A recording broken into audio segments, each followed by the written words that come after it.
You are listening to Inspired Caring, episode number 99.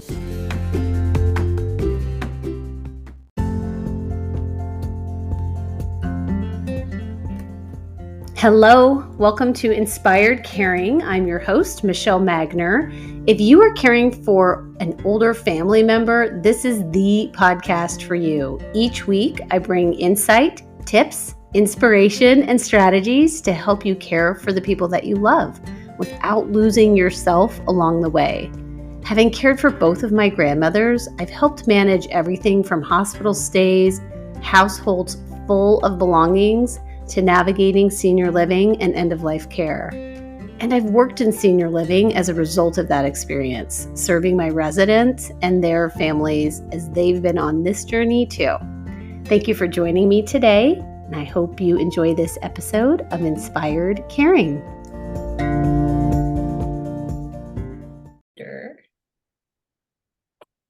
Welcome, Nicole, to the Inspired Caring podcast. Thank you. Thanks for having me. Very happy that you are here. We have a mutual friend, and that is how we got connected. And I have sort of known you in the very wings peripherals. I mean, really for a long time, because our mutual friend and I met in baby class. And you two have been friends for a really long time. Mm-hmm. Yeah, that was funny because her daughter and my son, both of our oldest, were, I don't know if you call it boyfriend and girlfriend, but in like pre-kindergarten, they just latched onto each other. And yeah, it was really sweet. Oh, that's really sweet. Yeah. Well, and specifically, I'm sure our paths crossed here and there at things, and then you lost your husband unexpectedly. Right. And your kids were pretty little. Right. And so today I just wanted to hear more about that experience, your journey with grief. We talked about shifting identity over the years. And I just think so many people who find themselves in a care partnering or a caregiving position, sometimes they're experiencing grief, not necessarily from the death of a loved one, but from maybe a life that they thought they were even going to have. Absolutely. Before they found themselves in this role. So I don't know. We're just going to chat. Yeah. No, that's great. And it is funny that our mutual friend, like, she was very, like, we were friends, but the things she did when my husband died, there's different people in your lives at different times that just fill these roles. And I look back now at just the people maybe I was closer to or hung out to, whatever. But like, she put together the video for his funeral, like the photo montage thing. And I'm like, I wouldn't have even known where to begin to ask someone to do that. And she just stepped in. Somebody else showed up with a laundry basket full of toilet paper and Kleenex, and I don't even remember what was in it, but I still have the laundry basket. It was 12 years ago. And like, silly things, but they stick out, and the things people do really stick out. Okay. It's interesting that you said the laundry basket with the toilet paper, because I had a local friend whose husband passed away unexpectedly. She has triplets. They are older now, but one of her things at the time was like, it's such a strange thing, but she said, I always buy the expensive toilet paper, and I don't even know if I can do that anymore. Yeah. Because she was trying to figure out her finances. Anyway. Yeah.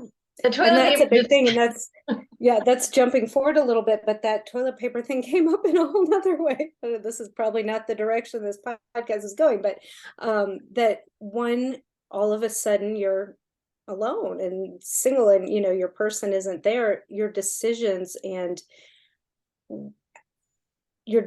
change, or you don't know how to make them. So down to the, not just can I afford that kind, do I even like that kind? You're with somebody for so long, and it's like, oh yeah, our favorite meal is steak and potatoes. And all of a sudden you're like, well, maybe it's not really my favorite meal. Maybe it was my favorite meal because it's what we always had. And Mm. that leads to that new identity. I'd mentioned that and sometimes it takes a really long time to even figure that out. Yeah. Yeah. Yeah. Well, to your comfort level, just going back in time to when he died Yeah. and what I just whatever you feel like sharing or kind of what happened, um what was like the next piece that needed to get picked up Mhm. for Sure. you. Sure.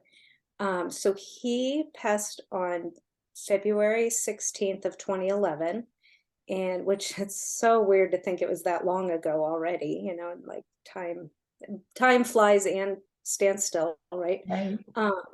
So yeah, it was early on a Wednesday morning, and I got a call from a coworker that he was away on a business trip, and that he was being taken to the hospital with a cardiac emergency. And I was like, okay. My kids were 5 and almost 7, about a month shy of turning 7. And, and in my head, I was like, well, do I go there? It's drivable. He was in Jeff City, which is 2 hours away from here. Mm-hmm. I'm like, do I go? Do I stay here with the kids? It was kind of that, I don't know what to do, kind of figuring out. And I had just decided, I asked my mom to come over and get the kids to their thing, and I would go. And they called me back and told me he had died. And so I did know before I got in a car and had to go over there. And my brother-in-law went over with me, and we went to the hospital and took care of whatever we had to do, and then came back. And um, yeah, it was a crazy day, right? It was, and just the again, kind of back to the things people do or don't. I came home to a couple of other friends cleaning my house. Like they Mm. just came over and started cleaning. Still not, one of them had a key. I was gonna say, I'm still not sure how they got in, but one of them had a key. So yeah, they were, which was lovely, the things people stepped in. So um, yeah, my kids were little, and fortunately, in a terrible situation, he had life insurance. I didn't, or we did, so I didn't have to pull my kids from the school that they knew. I didn't have to Mm. move away from, I didn't have to make some of those monster decisions that people end up having to make. Um, it was more the parenting by yourself, and Right. even with support. And I think I jumped into a major function role. I was like, nope, I can do it. I got it. What, people asked, what do you need? I got it. I don't know what I need, but I'm sure as heck not going to ask for it. So, Right. um, Well, yeah. to your point, it's hard to know what it is you need. Like, especially if you're just like a nose down, this is what the next day looks like, or what we Mhm, need to get through for today. You're like, well, I can handle what's on my list for today. mhm, And right, then there's this compound effect that starts to happen. mhm. Was there a point at which you felt like maybe I do need more help, or did you feel like you were able to navigate it, manage it? I feel like I navigated and managed. In hindsight, it would be nice if I had allowed more or asked. We had the meal train. I Mhm. do remember somebody was asking me, what else do you need on there? And we were standing on my front porch. I'm like, oh, my yard looks terrible. And the next thing I knew, there were people mowing my lawn. And Mhm. so there, but I would not have asked that. Now I might. Now, if the same thing happened today, I might, have that wherewithal. But um, I don't think so. I think I just kind of kept going little by, um, yeah, Right. yeah. What do you have any like what did keep you going? I mean, this is a pretty big loss and it was very sudden. Mhm. How long had you all been together? We'd been married for 11 years, but been together for 18 or 19. Like we've we met in junior high school and didn't date until after, we were just classmates, and then dated for about 7 years before we got married as we got through school. So we waited to Yeah. get married till we got out of school. So yeah, Forever. it was forever. And of course I felt like I was really old by the time we got married, and I so was not. Um, yeah. I mean, Yeah, that's and I think a lot of, for my own self and my own way is just, you just keep going. And I said it before, and my one of my kids has repeated this back to me, and I don't know that it's a healthy thing, but it is the way we did, is you just keep going. Mhm. You just keep going. And over the years I've learned and grown into, it may not be perfect, but it's okay. It's Mm. enough. Whatever happened is good enough. For a long time, I think it was still, nope, I have to do it. I have to be the mom. I have to, still fix dinner and get them to all the sports they need to go to, and don't complain about doing it by myself. I of course had lots of people to carpool with, and our school community's fantastic. So I had the support. Um, but I think my upbringing is also very much, you just do. I had another friend somewhat recently go through a major issue in her life, and she called and she's like, how did you keep going, keep getting up and Right. being where you needed to be and getting your kids where? And I was like, I didn't have a choice. And I want to say you always have a choice, because we all do, but the choice was to let my kids sit at home all day and not go to school, not do the laundry, not do whatever had to happen. um yeah, so I just did. I just Yeah. did. And to that end, for better or worse, I think I didn't do a lot of my own self growing for a very long time. I was able to just keep focusing on my kids, and here's what they need. And so I can do that. Like, I was able to do that. And so we kept going. Um, yeah. That's amazing introspection to say I didn't continue my own self-growing, that you hit a spot that you were able to fully function, but your future growth wasn't happening. I have this theory when people, like I know a couple adults who lost parents in their 20s when they Mhm, were in their 20s. mhm, And it's like they hit this ceiling and remained, I don't know if stuck is the right word, but just the processing of losing that parent at that age mhm. um, was really hard for them. And they latched onto this idea that when I turn the age of that parent, I don't know if I will make it past that age, Mhm, which is mhm. really interesting. It is. I've heard that before as well. Yeah. Yeah. How did your kids navigate it or manage it? I'm going to say well, because they both are incredible young men now, right? Um, they, and some of this may be, again, my upbringing, you just keep going. You Mhm. behave, I'm doing all kinds of like reparenting and learning parenting now that they're almost grown up. That, I'm seeing things differently, but they're very good kids, and they emoted, I think, as best they could. One of my sons, in his class, there were several other dads that died within a couple of year span of his. Wow. My other son was the only one for years. I don't even know now if, I'm sure there's somebody in his high school, but so I think, you stand out as the only kid versus you're part of another group, probably helped in that way. And then as the parenting, you go through, are these behaviors that my child is having normal 7, 8, 10, 15-year-old behaviors, or is grief compounding it somehow? And what do I do? even I do remember saying, even if it is grief related, he still doesn't get to act like that. Right. And looking back, I do wish I had handled some things differently than that, than that. But again, that's that self-growth that I was like, we will function, we will be okay. Mhm.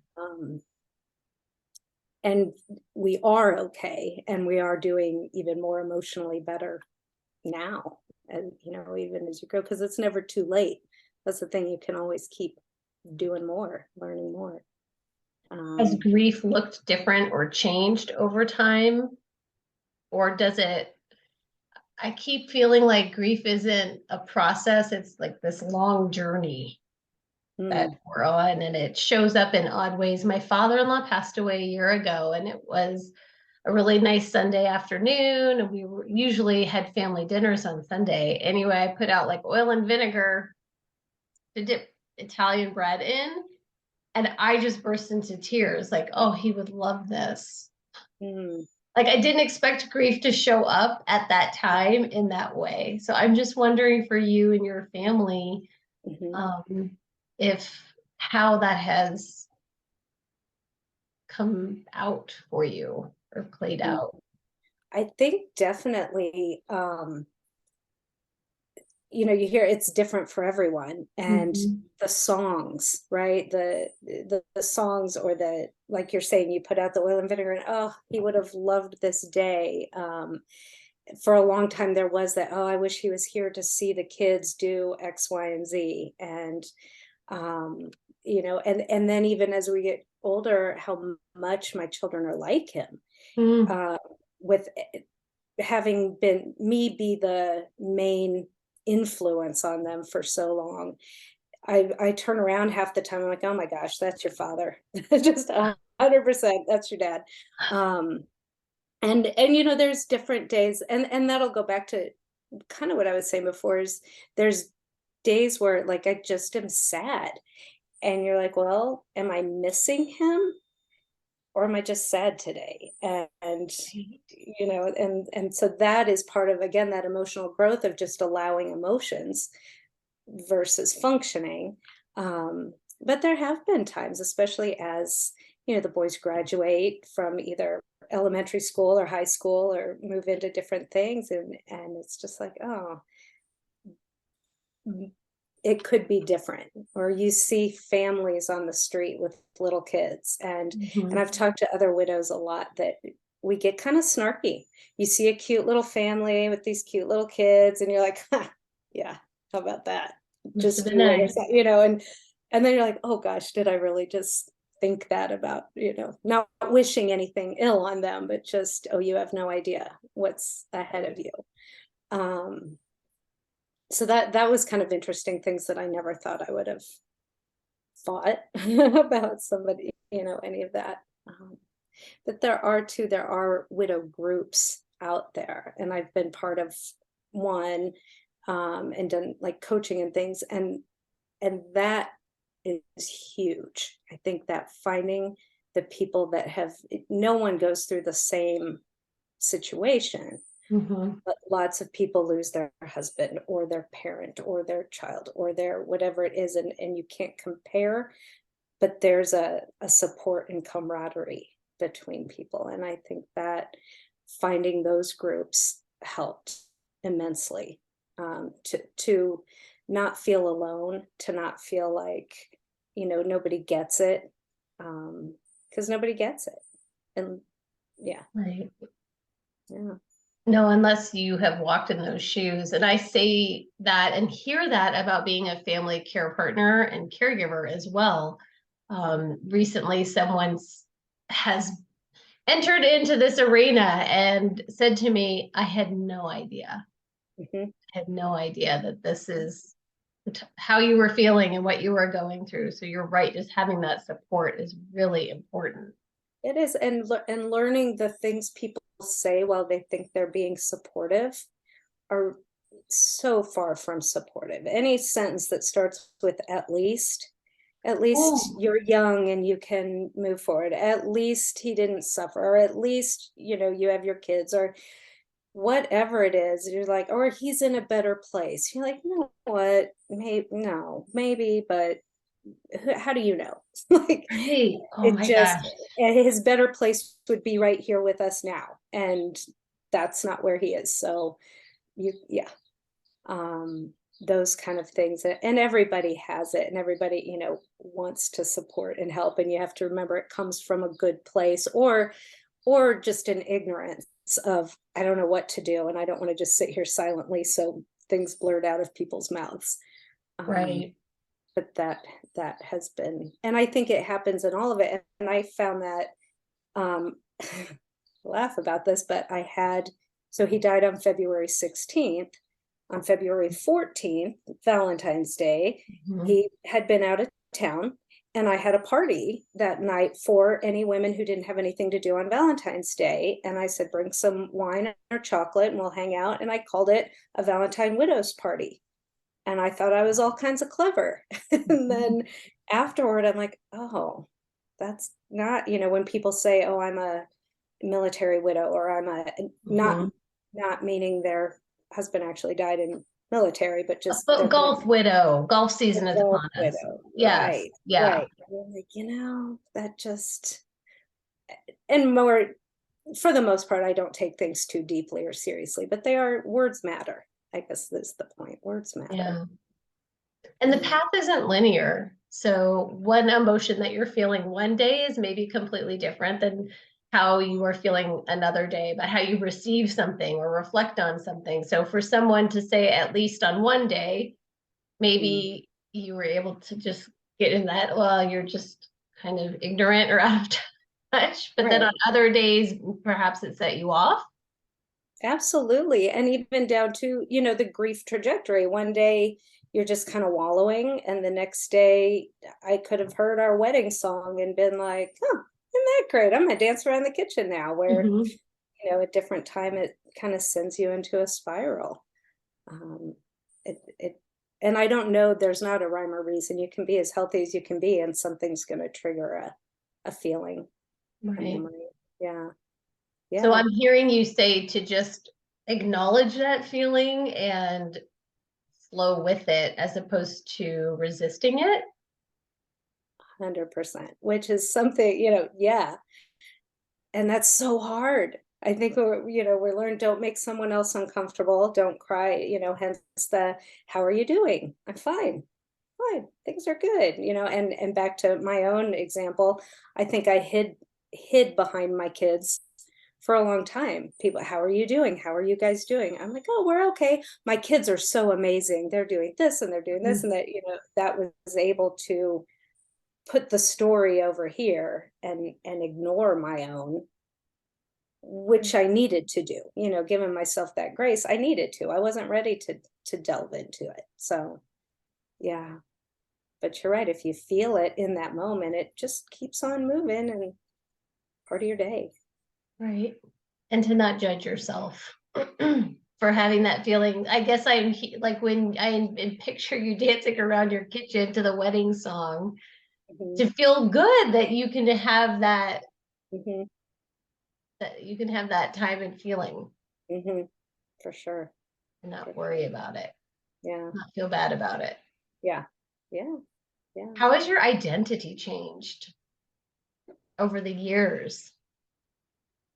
And all I of us have these identities as parents, coworkers, um, mhm, spouses, friends. Just how has your identity shifted over time?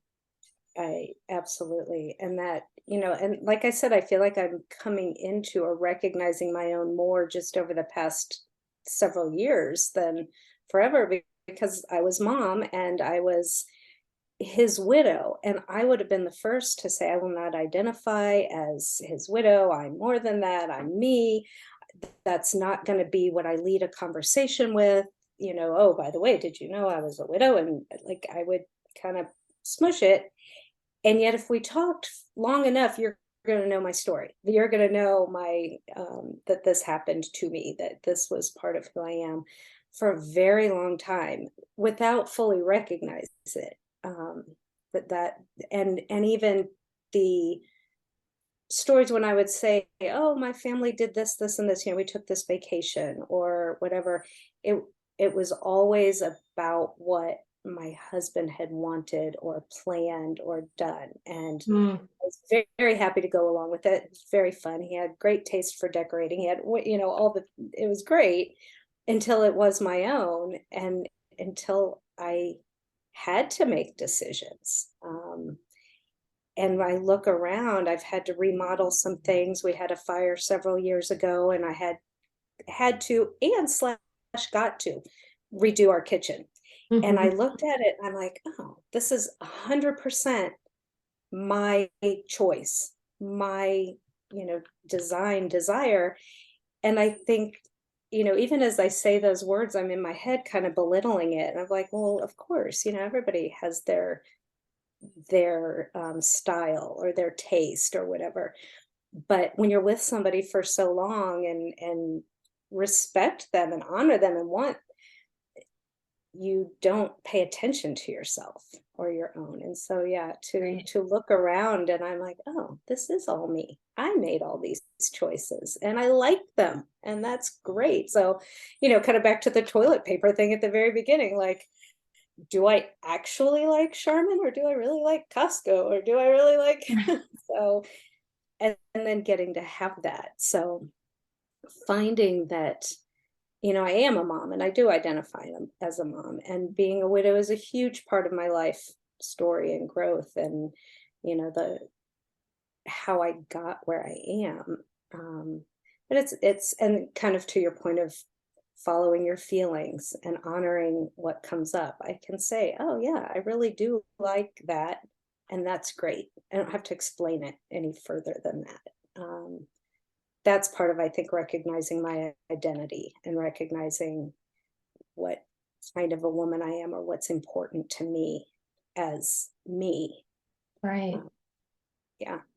And I And I, think so many of us do lose touch with ourselves when we're in partnerships or take on the identity of these different roles. mhm, I always joke that women can tell you what everybody's favorite pizza in the room is but themselves, but their right, own. right, right. Um, and I'm feeling this like decision fatigue that would come up with that of not being able to just surrender half of the decisions to somebody else, but like having to really check in with yourself Mhm. along the way. Did you find that as your identity shifted and as you were Yeah, having to make decisions on things? definitely, definitely. And I didn't know it as such. It was like, well, yeah, of course I have to do this and this. And growing up a good girl, a perfectionist, a people pleaser, all of those things, I just had to do it right. I had to do the right thing and make the right decision. And I think my favorite quote for so long was, I don't know what I'm doing. I don't know what I'm doing, but I have to because I'm it. Mm-hmm. Um, and it's a really uncomfortable place. It's a really uncomfortable place to sit. Especially not realizing I was quite sitting in it, I think is another part of it, until I start going, oh, this is really hard. I would make the comment, it is all my way, it is all my decision, but I'm also so lucky because I'm not fighting with someone else about the decision, right? I don't Mm-hmm. have somebody else to have to negotiate with. I think as a way of pushing that away from me. So I didn't have to Right. weigh it. And now I can say, yeah, it is really hard. I quote quit parenting about every other day. I shout, I quit, I'm done. They can figure it out. Yeah. Unfortunately, again, my kids now are 17 and 20 and they can figure it out a lot. So I have Right. the option of quitting every once in a while. Um, but that the decision fatigue I had not heard for a long time. And it's definitely a lot, especially then when you put on there the self-imposed need to do it right. Yeah. And I think a lot of people have that, hands down. I think, that's a huge thing people struggle with, is just doing the right thing the right way, or how it's going to look outside to Yeah. everybody else. Yeah. I was introduced to this idea by a coach of doing B minus work. Like we get so frozen, or we have paralysis, not wanting to make the wrong move or the wrong decision or take the wrong choice. And the idea that if we can just sometimes do B minus work just anyway and to keep going, which takes some of the heat off with the people pleasing and the decision fatigue. Absolutely. And knowing too that you can always go back and change it. I mean, some parenting decisions, not necessarily, but you lose it, you yell at your kids, whatever it happens to be. I can go back to my kids and say, "Ugh, all right, I blew it," or "This isn't what I want," or "Yeah, this is what I said," and I'm realizing, that was kind of bleh. But just do something, Right. Which is, my gosh, what a great lesson that adults can mess up and make mistakes, and we can also circle back because I respect you as a kid, as a human, and make it right, make it better. Yeah. And finding, kind of finding my path along the way of my kids seeing me take steps and maybe mess up, maybe not get, I've had random job here or there, and I'd be like, "Oh, look, I got this job," and they're like, "Yay, that's exciting for," and then I'm like, "Yeah, I'm not doing that anymore." And they'll be like, "Okay," so they can see path changes and Right. that it's okay. And then, as I thinking through as we're talking too, like that is allowing my kids to then change their paths, make, different choices and not be wallowed down. My older son started at one college, changed his mind. He's now at another one, not just major, changed the school. And Yeah. of course, as I bring it up to people, a ton of kids are doing that, right? And so, but when he did say, "Mom, I don't want to go back there," I was like, "Okay, we're pivoting. We're trying something else. No big deal. Right. We just keep going." So, I had a boss, she had a sign in her office that said, "Everything is solvable." yeah. It may take a different path, a different decision, a different thought process, but we can solve this problem Mhm, and get to the other side.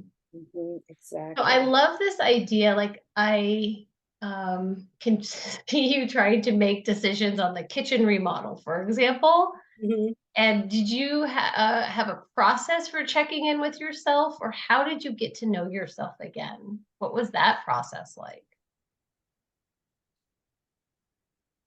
I don't know. How long ago was that? I have to admit, I did start meditating probably about that same time. I wasn't conscious, I guess, to answer, it wasn't, I didn't have a process of, do I like this? Don't I like this? I didn't talk to my inner self, as much, or like, what do I want? What do I not like? I just was, this will work. I'm sure I had friends around that I'm like, this looks good, right? Right, But yeah, somewhere along the path, I trust myself more. I trust my decisions more. Um, right. Or the steak dinner or the toilet paper, just mhm, this reinvention of yourself, this reconnection with yourself. mhm. It is, and honestly, a lot of it came from coaching. I went through a coaching certification program and was introduced to ways of to things I hadn't thought of, to thoughts that my thoughts are just thoughts. They're not everything, right? And that they create the feelings I'm having. So if I'm, looking at something going, that just looks stupid, and then I'm getting all angsty, like it shouldn't look stupid. Okay, but it does, and you don't have to like it. So that's okay. That's creating this feeling. Pick a different thought that feels better. Um, was huge. Like learning those skills um, were very big. Yeah. Yeah, yeah. Learning those were big. I I suspect that we have a similar baseline on who your program was through and Right. some of the stuff that I listened to, but the coach mentor talks about oftentimes our thoughts are like toddlers running with scissors. And like we are the ones generating the thoughts, and then we are the ones choosing to believe the thought. Right.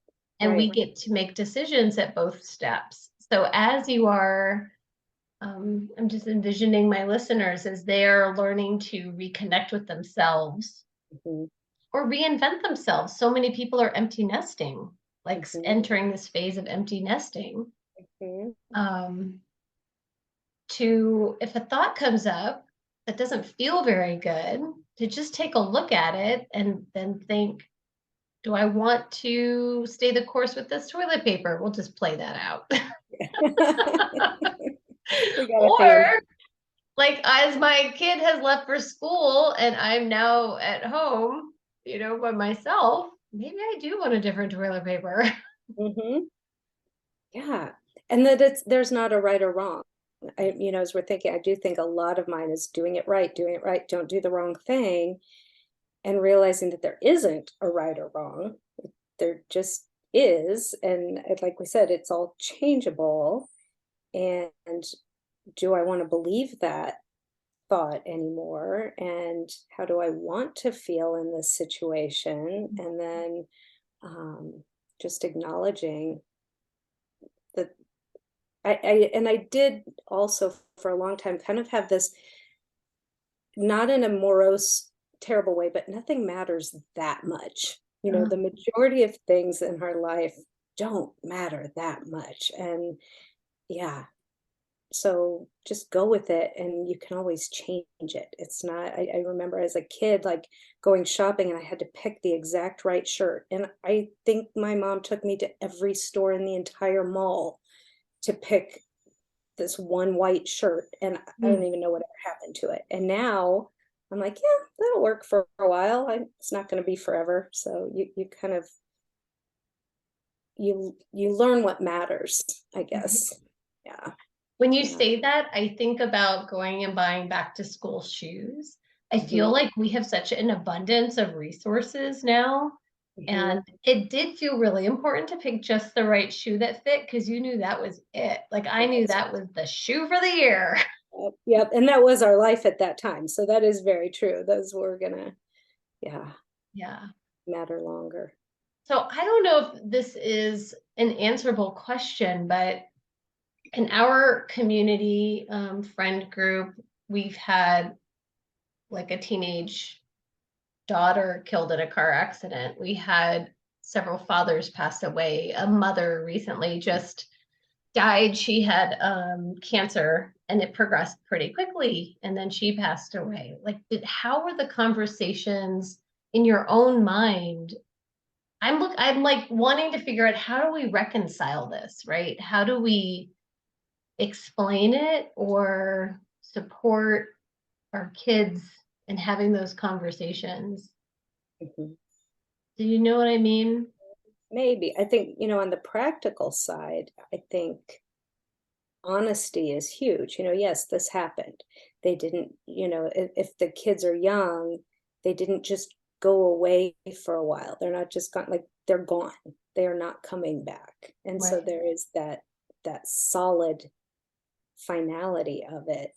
Um, maybe being honest of what your role is or what you need, and where that's coming from is I had people, my son was 7 and people would say, you're the man of the house now, and I'm like, you're not. I will take care of you. We this will be okay. It's not your job to take care of me. Mm. um, they develop a lot of that on their own. I know, they feel a lot of responsibility. But I think just that honesty. I think sometimes too it comes into what your beliefs are around death, or what, is there life after death? Do you believe in a heaven? Do you believe, and that oftentimes changes. Both of my boys have gone very much down a, once you're dead and that's it. There isn't Mhm. any more. I went down a very spiritual, there our souls never die, and we continue after, just these bodies get left behind. And um that makes me feel better. I think, Mhm. a lot of people do have the, oh, they're still watching, they're still here. So, and say they would have wanted this or they would have seen it. I'm like, they still know if they want to, but I don't know if that's answering your question or taking it down a whole nother Yeah. path. Well, I think it's twofold. I think it's first of all, I love that you are addressing that maybe your belief system isn't going to align with other family members. Mhm, Like mhm, maybe we're just not all gonna process this the same way and have the same experience and outcome. mhm, So you have a more spiritual journey with it, and the boys at a point were like, well, when you're dead, you're dead. And that's mhm, okay. It's mhm, okay to, we don't have to mhm. convince anybody of anything, is how I feel. Right. Right. Yeah. And that goes kind of back to that honoring your feelings and your beliefs. Like everybody's going to have their own. And if you try and you can't convince them otherwise. And that's um like you have to honor your feelings and your truth, what's true for you. And that's just where it goes. Mm. Well, it sounds like in the early days when it first happened, you were just in keep going Very mode. much. And people organically filled in some gaps for Hmm. you without you having to really identify or ask for Hmm. help. And for you, that felt helpful. Very much. That's a nice way to put it. Yeah. Thank you. Yeah. And I And talk then, about that a lot with people in that, either have just lost someone or having challenging. I've heard this suggested often, don't ask what you can do, just do something, whatever feels right for you. And having been on the receiving side, I agree 100%. And I recognize that I am terrible at that. If I know someone needs something in my community, I'm quick to be like, well, let me know what you need. Let me know, or I'm here for you. Great, right, I'm here. And I've tried to start even recognizing what am I capable of. I'm not a good cook. No one needs me bringing you dinner. So I'm not going to be the one that signs up for that. But if you want to take a walk, I will take a walk with you any day. I will, just be next to you for a while. I can do that. I can grab you something at the grocery store. Yeah. So those things I find, or just send a card or leave something better at that yeah. than, yeah. That's so good. I love this idea just for all of us right now, identifying like what would be the top 3 to 5 things, because we know that we would not only feel comfortable doing, but that would fill our bucket, our soul, and that would be easy or helpful for us Mhm. to offer somebody else, because we know the next thing's coming for somebody. Yeah. Yeah. Um, Because there are people who are great at the meals, at the, you know, yeah, right. delivery things. I love this idea of just I can take a walk with you, or I had a friend, we had a family member pass away, and she literally sent me a text like, I can pick up your dry cleaning, I can let the dogs out, Hmm. here's like the list of what I can help you with this week, Hmm. Hmm. which is pretty Yeah. amazing. Yeah. And remembering, and I've had to remind people of this too, people want to help. People want to help. They just don't know how. So it was hard to accept help a lot of times, even the ones that, like you said, organically just showed up. Um, and so it gave me a little relief when they would say, what can I do? Like, do you want this? I could say yes and not feel guilty taking, not Mm, feel like I was taking something because people want to. We all want to support one another. We right. just don't always know how. I had another friend with them after my dad died. My friend showed up with breakfast, like bagels and cream cheese and I don't even, easy stuff, and set it all on the counter. And that was a really helpful, easy. She didn't cook, she didn't stick around. She's like, here's some stuff you guys can eat easily. That was a Right. really helpful one. So Give you a hug and be on your way. Yeah. Well, any final thoughts that you would have for somebody who's in a caregiver role? Maybe they are experiencing loss or grief or just identity shift. Any final thoughts for them? sorry, I think I froze for just a minute. You Oh, were asking just if I as had we thoughts. wrap up, like anything that as someone is in this caregiving, care partnering role, and maybe they're experiencing grief or loss of some sort, or there's an identity shift happening for them. Any final thoughts to share? I think that learning, and hopefully you already have a sense of it, but that learning to listen to yourself, take the quiet moments, even, people say, oh, I can't meditate. I just can't sit still. And I'm learning more and more, it's not about sitting for 20 minutes in silence. It's for pausing and going, what's going on right now? I'm freaking out. What do I need? What do I need? Do I need to breathe? Do I need a glass of water? Do I need to scream? I don't know. Like, just pause for that minute and recognize your own needs, and hopefully be able to take the time to meet them. But even if, because we can't always, right? You can't always, I need to go for a walk. Well, that sounds lovely, but my kids are sitting here and I can't leave them, whatever. Hopefully just recognizing that this is what I need, and then figure out how to meet at least some of that. I can go lock myself in the bathroom for 5 minutes. I may not be able to leave for an hour, but I think that's the one every mom ever uses, right? I spend some time in the closet. Yeah. When my kids are little. Yeah. Well, thank you so much for coming on and sharing your story. And I know that you are a connector and are in the Kansas City area. So you're working to gather ladies in that area around any particular topic or subject? I am. So I'm still involved with our widow club. So if that has resonated with somebody, by all means, you're welcome to reach out and I can connect you there.